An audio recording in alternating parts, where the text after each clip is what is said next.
Oke, halo semuanya, salam kenal. Nama saya Haniel Kuinim Benai. Halo, nama saya Indah Septiarini. Oke, pada saat ini kami berdua akan bersama-sama berdiskusi dan berbagi mengenai apa saja yang sudah kami berdua pelajari dan dapat dari setengah semester ini, yaitu pada mata kuliah Keamanan Internasional. Yes, Hanya bener banget. Gue udah antusias banget nih buat diskusi tentang topik-topik ya, penting yang udah kita pelajari. Iya dong, sama saya juga sangat antusias. Terus untuk topik pertama yang akan kita bahas apa ya? Jadi kita nggak usah lama-lama lagi. Kita akan bahas topik pertama yaitu Fundamentals of Ends, Means, and Ways.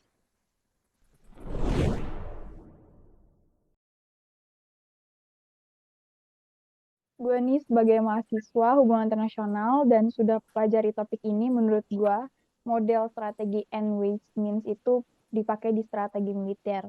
Tapi kalau diterapkan di luar itu sering banget dikritik gitu. Nah, meskipun bagus buat rencana taktis dan budget, tapi terlalu fokus pada alokasi sumber daya. Jadi melewatkan hal penting dan ngebatasin cara berpikir kreatif buat rencana strategis. Nah, gue setuju. Kayaknya model itu kebanyakan nemplok di alokasi sumber daya. Tapi dari sisi struktur, model ini nyamain tujuan, tujuan, mode, dan sumber daya. Penting banget nih buat nyamain hal-hal itu biar investasinya jalan terus. Iya sih, tapi dalam landscape yang terus berubah seperti sekarang nih, terutama dengan munculnya persaingan kekuatan besar, kerangka strategis yang mendorong adaptabilitas, inovasi, dan pendekatan tak lazim mungkin lebih relevan ya. Poin yang bagus. Meskipun model NWS means kurang mendorong kreativitas, tapi strukturnya bisa diandalkan. Tapi buat ngadepin persaingan kekuatan besar, mungkin ada baiknya nambahin atau ngembangin kerangka strategis yang bisa mendorong, bisa dorong kegesitan dan inovasi. Benar juga, keadaan seperti sekarang itu butuh pendekatan strategis yang nggak cuma alokasi sumber daya, tapi juga mendorong pemecahan masalah dengan cara yang dinamis dan juga kreatif. Sambil kita hargain model yang udah ada, tapi adaptasi juga penting. Mungkin ada model yang lebih diperbarui atau kerangka tambahan yang bisa lebih baik ngadepin rencana strategis yang lebih kompleks sekarang. Gue setuju sih. Jadi di landscape yang terus berubah ini kayaknya strategis yang lebih fleksibel dan adaptif itu jadi kunci. Salah satu kekurangannya model NACE Ways emang kurang gesit aja sih buat ngadepin perubahan yang cepat gitu. Betul, model itu kayaknya lebih nyari keselarasan antara tujuan dan sumber daya yang tersedia, tapi kurang mendorong untuk improvisasi dan nangkep perubahan yang tiba-tiba. Nah, gue pikir nih perlu banget ada ruang buat kreativitas dan improvisasi di dalam rencana strategis. Apalagi di masa sekarang yang penuh dengan ketidakpastian. Tapi di sisi lain, struktur dan keselarasan yang diberikan model itu juga penting, terutama buat menjaga fokus sama tujuan yang udah ditetapkan. Iya juga sih. Jadi mungkin bisa jadi solusi kalau kita bisa gabungin kelebihan dari model yang ada sama pendekatan yang lebih dinamis buat ngeluarin rencana strategis yang lebih adaptif.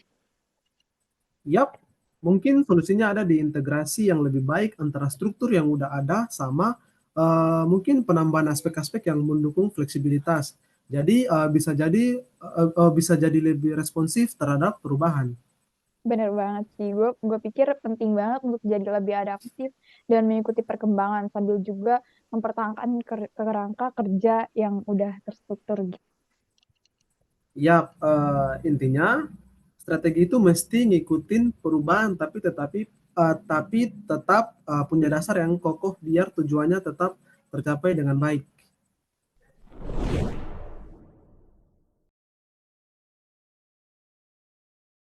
Oke, kita lanjut bahas tentang keamanan nasional. Kita bisa bahas soal pertahanan bersama dan juga dampaknya ke kerjasama antar negara. Oh iya, dua hal itu penting banget loh dalam urusan keamanan nasional. Gimana menurut lo kita bisa gabungin konsep-konsep itu buat strategi keamanan Indonesia? Kalau menurut gua, gabungin konsep-konsep itu pasti bermanfaat banget kan.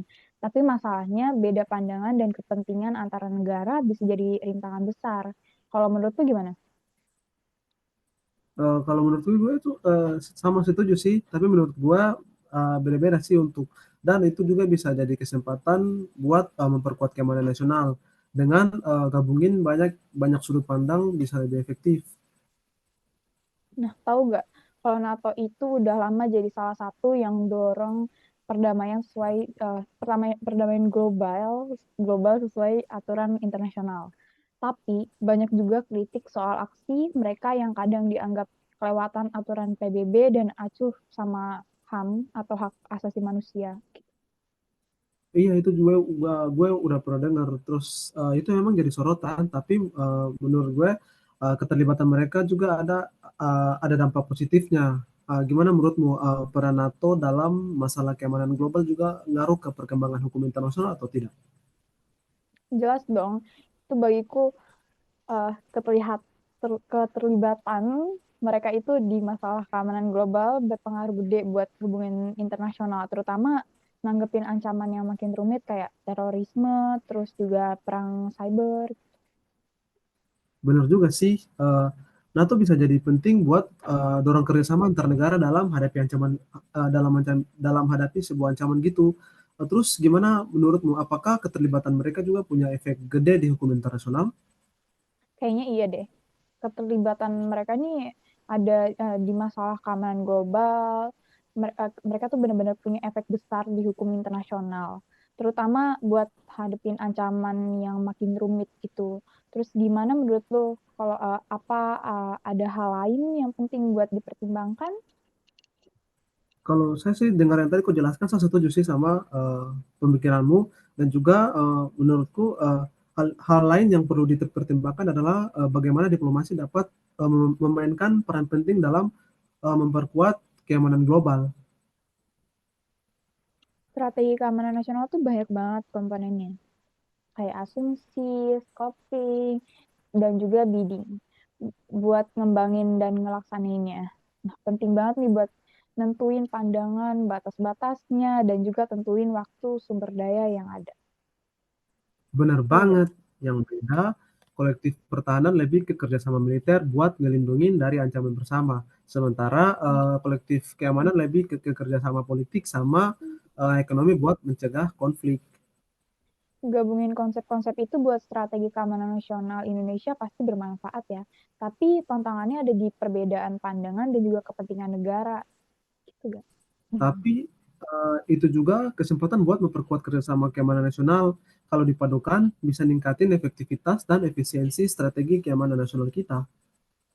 Terus NATO tuh udah jadi salah satu promotor perdamaian dan stabilitas global sesuai dengan hukum internasional kan. Tapi ada yang kritik karena kadang bertindak tanpa izin PBB dan juga dianggap abai soal hak asasi manusia kan. Iya, meskipun begitu, NATO tetap ngelakuin operasi sesuai prinsip-prinsip hukum internasional. Keterlibatan mereka dalam isu keamanan global juga mempengaruhi perkembangan hukum internasional, khususnya buat hadapi ancaman-ancaman macam teroris sama cyber warfare. Iya nih, NATO tuh bisa memainkan peran penting buat mempromosikan kerjasama internasional dalam ngadepin ancaman-ancaman kayak gini nih. Dan juga memperkuat sistem keamanan bersama yang diatur oleh hukum internasional. Keterlibatan mereka dalam isu keamanan global memang punya dampak gede dalam perkembangan hukum internasional, khususnya dalam menanggapi ancaman baru yang makin kompleks. Sebenarnya menarik juga nih bagaimana kontribusi NATO buat berpengaruh besar pada evolusi hukum internasional, terutama dalam respon tantangan-tantangan baru yang baru muncul gitu. Ya, Yap, terlibatnya mereka dalam isu-isu keamanan global bikin banyak perkembangan di bidang hukum internasional, terutama buat ngadepin ancaman-ancaman yang lebih kompleks di zaman sekarang. nah itu dia keterlibatan organisasi kayak NATO itu ngaruhnya nggak cuma sebatas di tingkat militer, tapi juga di level hukum internasional yang nentuin cara kita nanggepin ancaman keamanan yang lebih modern gitu. Yes, benar banget. Keberadaan mereka membuka ruang buat kerjasama dan regulasi yang lebih luas dalam menangani ancaman global saat ini. Kita perlu pikirin juga nih bagaimana efek kontribusi organisasi kayak NATO ini terlibat eh, NATO ini terhadap kebijakan keamanan global secara keseluruhan. Terus juga gimana dampaknya buat yang lebih kecil atau mungkin yang kurang secara militer. Menurut tuh gimana? Iya sih, menurut gue terjunnya organisasi kayak NATO ini ke dalam masalah keamanan global pastinya punya dampak yang signifikan di banyak aspek, termasuk keseimbangan kekuatan di antara negara-negara yang lebih kecil. Jadi penting banget dong buat terus evaluasi dampak dan kontribusi yang dibawa organisasi kayak NATO ini ke dalam tata kelola keamanan global biar bisa kayak ngelihatnya dari banyak sudut pandang yang berbeda kan. Iya, penting banget buat melihat lebih dalam bagaimana peran mereka bisa memengaruhi tatanan keamanan dunia, terutama dalam hubungannya dengan negara-negara yang punya kekuatan yang berbeda-beda.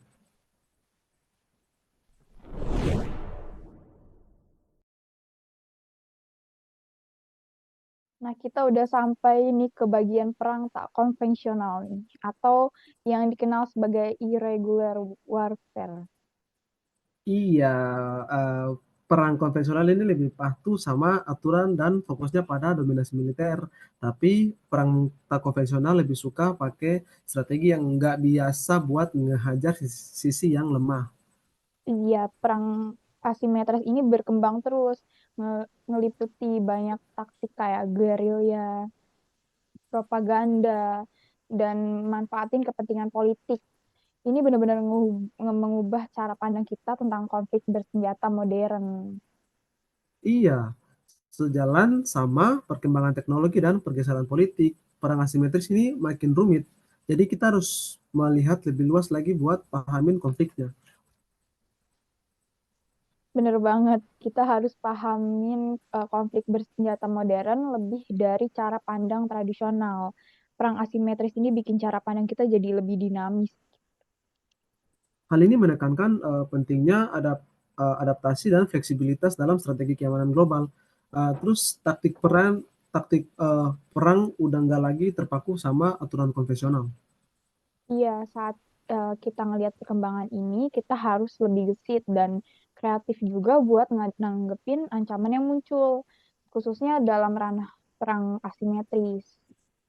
Jelas dong, soalnya perang asimetris bisa punya dampak luas yang sering ngaruhin politik, ekonomi, sama sosial dari suatu negara. Intinya, kemampuan beradaptasi pada perubahan dalam konflik bersenjata modern itu penting banget buat menjaga keamanan global ke depannya. Bener banget.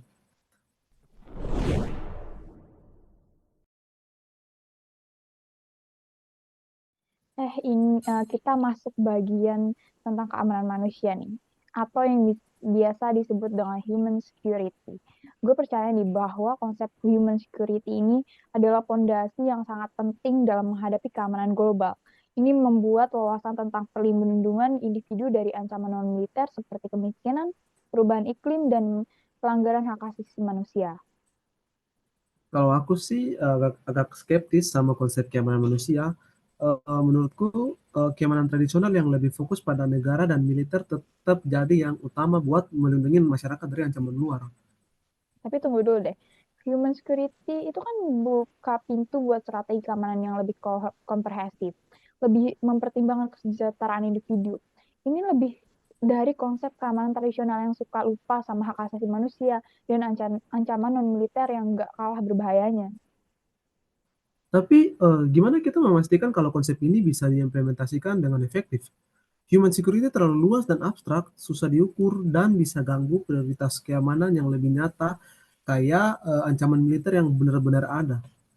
Tapi konsep ini tuh bisa bikin kita sadar akan ancaman-ancaman yang ancaman langsung yang ngaruh ke individu gitu. Dengan pendekatan kayak gini, kita bisa pastiin adanya keadilan sosial, ekonomi, dan perlindungan hak asasi manusia yang sebenarnya inti dari keamanan sejati.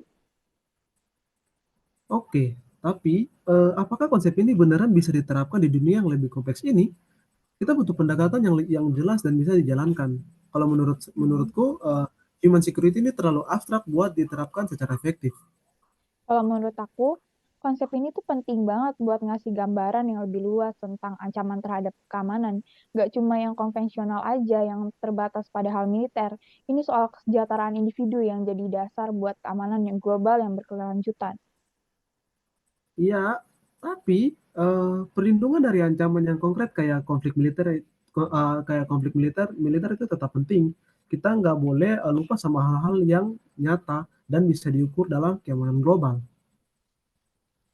Oke deh, kita pindah ke topik selanjutnya aja ya. Selanjutnya kita akan bahas hubungan development report atau HDR dan pengaruhnya terhadap pemahaman dan kebijakan pembangunan manusia.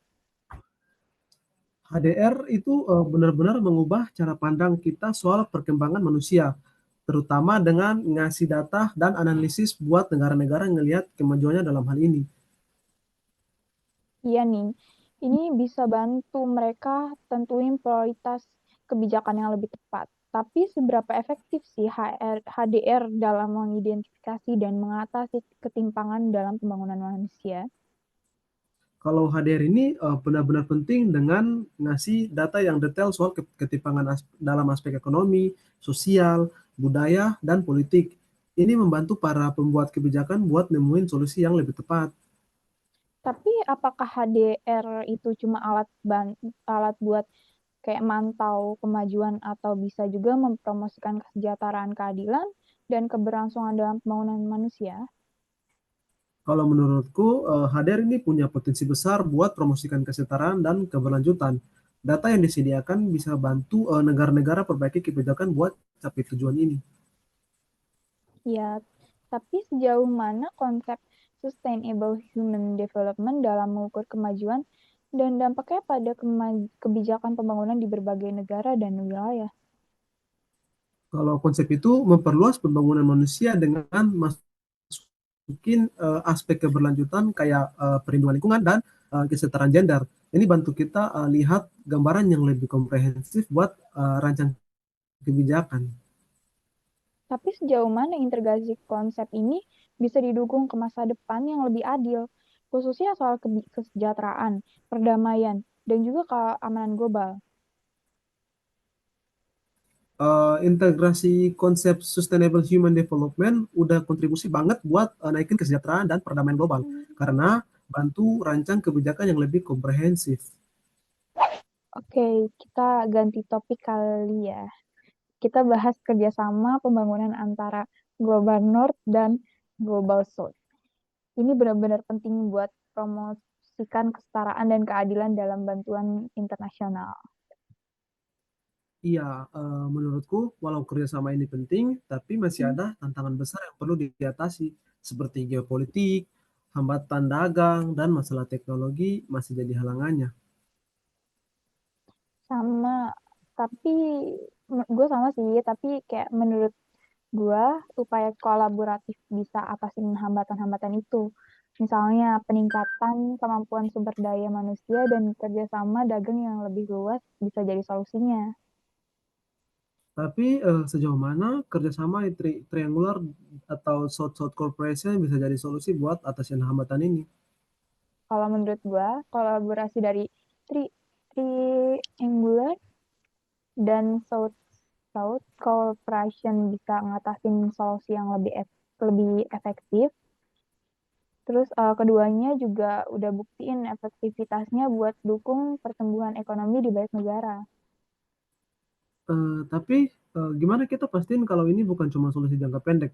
Gimana kerjasama ini bisa jadi dasar buat pembangunan global yang inklusif dan berkelanjutan? Kalau menurut gue dengan pendekatan yang integrasi dan kerjasama perdagangan serta pertukaran ilmu pengetahuan, kita bisa pasti nih kalau kolaborasi ini lebih dari sekedar solusi jangka pendek. Ini bisa jadi fondasi yang kuat buat pembangunan global yang inklusif dan berkelanjutan. Oke, oke, oke.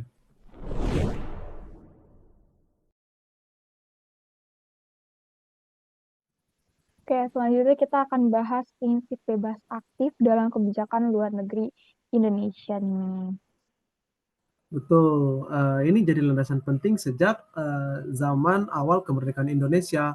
Tapi gimana sih sebenarnya prinsip ini ngaruhin peran Indonesia di kebijakan luar negeri global dan regional?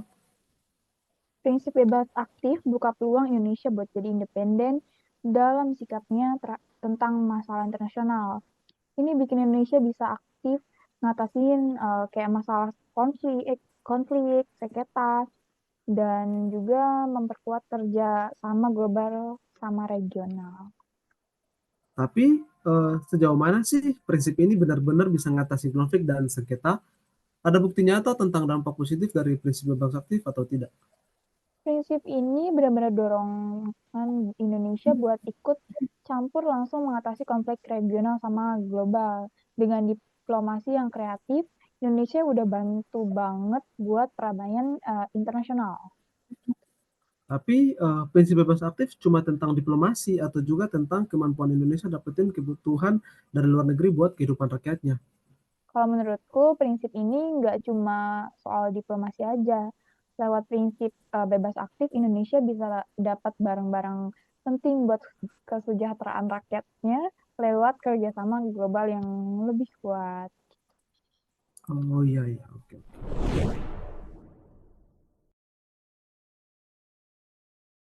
Oke, kita mau bahas strategi keamanan cyber di Amerika Serikat.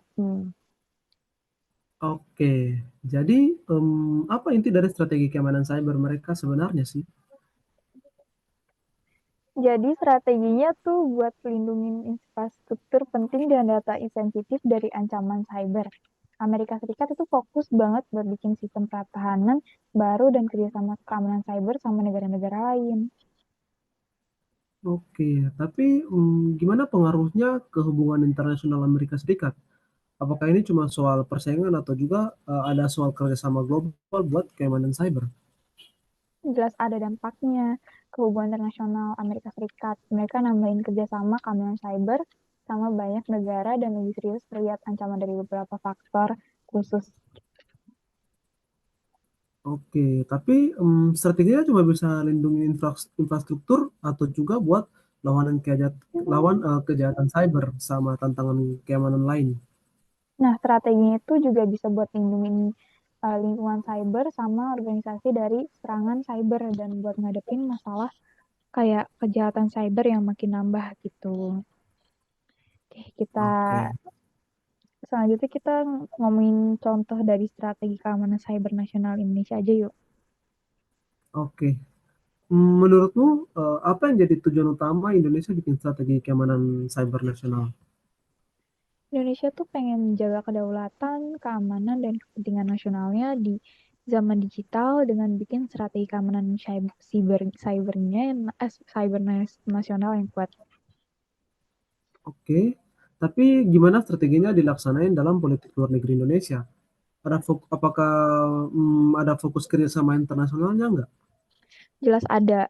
Mereka laksanain strategi ini dengan nambahin kerjasama internasional soal keamanan cyber dan dorong prinsip keamanan cyber yang berdasarkan hukum internasional. Oke, tapi seberapa pengaruhnya ke hubungan internasional Indonesia, terutama soal kerjasama dan persaingan di ranah cyber?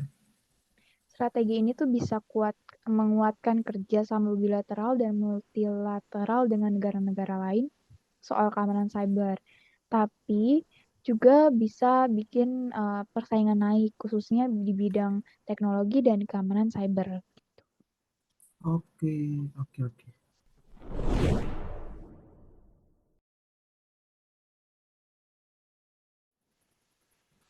Gue yakin buat selesaiin konflik di Papua, kita harus ngerti banget tentang masalah politik sosial yang ngaruhin masyarakat di sana. Kekecewaan dan ketidakpuasan sama situasi politik sama ekonomi jadi akar masalah konflik gerakan irreguler di wilayah itu kan. Kalau gue sih paham pentingnya masalah sosial politik, tapi jangan lupakan strategi keamanan juga. Perlindungan hak asasi manusia dan pertahanan cyber jadi kunci penting buat ngatasin konflik ini.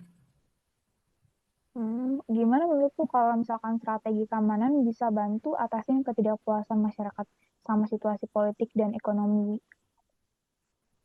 Oke, pertahanan yang kuat juga harus ngelindungin hak asasi manusia dengan jaga keamanan. Kita juga bisa buka jalan buat ubah sosial politik yang diinginkan sama masyarakat yang ada di Papua. Tapi gimana kita pastiin keamanannya nggak ngeabaikan kebutuhan dasar masyarakat Papua buat dihargain sama dilibatin dalam kebijakan yang mempengaruhi mereka? Iya, itu penting banget. Gabungin strategi keamanan yang kuat sama partisipasi masyarakat buat bikin keputusan jadi kunci buat dapetin perdamaian yang tahan lama. Hmm.